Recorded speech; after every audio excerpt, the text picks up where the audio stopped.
పార్వతీపురం మన్యం జిల్లా పాచిపెంట మండలం గరిసిగుడ్డి పంచాయతీ సంబంధించినటువంటి ఈ చీడివలస తాడివలస గిరిజన గ్రామం. దీనికి సంబంధించి చూసుకుంటే ఈ స్కూల్ పిల్లలు చూడండి ఒకసారి. ఈ బిల్డింగు ఇల్లు ఎవరిది? ఇది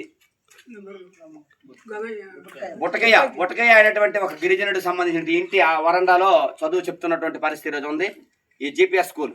మరి ఇటువంటి పరిస్థితుల్లో స్కూల్ బిల్డింగ్ దాదాపు ఒక దశాబ్ద కాలం పైగా మీరు ఇక్కడ బిల్డింగ్ నిర్మాణం చేపట్టండి అని చెప్పినా ఇంతవరకు పట్టించుకునే పరిస్థితి అయితే లేదు. కాబట్టి ఏదైతే తాడివలస గిరిజన గ్రామంలో ఈ స్కూల్ బిల్డింగ్ నిర్మాణం వేగవంతం చేసి విద్యారంగాన్ని మంచి స్థాయిలో గిరిజన ప్రాంతాల్లో అభివృద్ధి చేయాలని కోరుతున్నాం.